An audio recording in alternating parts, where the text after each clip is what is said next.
భద్రాద్రి కొత్తగూడెం జిల్లా ఎస్పీ రోహిత్ రాజ్ ఆదేశాల మేరకు బస్టాండ్ సెంటర్, పోస్టాఫీస్ సెంటర్లతో పాటు లక్ష్మీదేవిపల్లి పోలీస్ స్టేషన్ పరిధిలోని ఇల్లందు ఎక్స్ రోడ్ వద్ద ప్రత్యేక తనిఖీలు నిర్వహించారు. ఈ తనిఖీలను కొత్తగూడెం డీఎస్పీ ఎల్ ఆదినారాయణ స్వయంగా పర్యవేక్షించారు.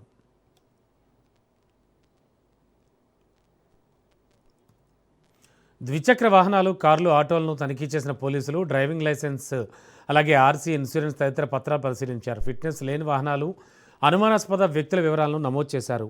నంబర్ ప్లేట్ లేకుండా ప్రయాణిస్తున్న ఓ ఏఆర్ కానిస్టేబుల్ ద్విచక్ర వాహనంపై చర్యలకు ఆదేశాలు జారీ చేయగా సరైన పత్రాలు లేని ఓ ఆటోను సీజ్ చేశారు.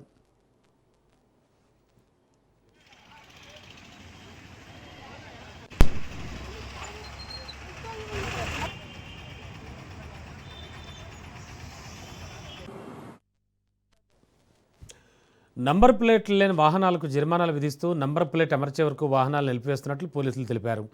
ప్రజల భద్రతే లక్ష్యంగా ఎటువంటి నాకాబందీ తనిఖీలు నిరంతరం కొనసాగుతాయని స్పష్టం చేశారు. ట్రాఫిక్ నిబంధనలు తప్పనిసరిగా పాటిస్తూ చెల్లుబాటు అయ్యే అన్ని పత్రాలతోనే వాహనాలు నడపాలని ప్రజలకు సూచించారు.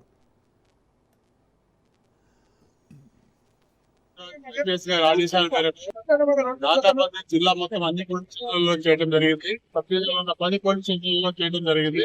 ఈ 10 పోలీస్ స్టేషన్లలో ప్రధానంగా ఈ నెంబర్ ప్లేట్ లేని బండ్లు, తర్వాత నెంబర్ స్విచ్ ఉన్న బండ్లు, అదేవిధంగా సీట్ బెల్ట్ పెట్టుకున్న వాళ్ళు, తర్వాత ఆటో డ్రైవర్స్ అయితే యూనిఫామ్ లేని వాళ్ళు, ఇన్సూరెన్స్ లేని వాళ్ళ పైన ఈ కేసులు నమోదు చేయడం జరుగుతుంది. ఇంకొక 5-10 నిమిషాల్లో మొత్తం డీటెయిల్ ఇన్ఫర్మేషన్ వస్తుంది. ముఖ్యంగా ప్రధానంగా ఏంటంటే రోడ్డు సేఫ్టీ, స్కూల్ స్టాండ్ లో స్కూల్ బస్సులు కూడా చెక్ చేయడము, స్కూల్ బస్సులలో ఇరిగ్యులారిటీస్, ఎవరైనా డ్రంక్ అండ్ డ్రైవ్ ఉన్నా కానీ వాటిని చెక్ చేయడం జరుగుతుంది. ప్రధానంగా తెలియజేస్తుంటే ప్రజలకు తెలియజేస్తుంటే ఎవరు కూడా ట్రాఫిక్ పాటించకుండా ఓవర్ గా చేస్తున్నారు. వారిపైన కఠినమైన చర్యలు తీసుకోవడంలో భాగంగా చర్య తీసుకుంటున్నారు. ఇలా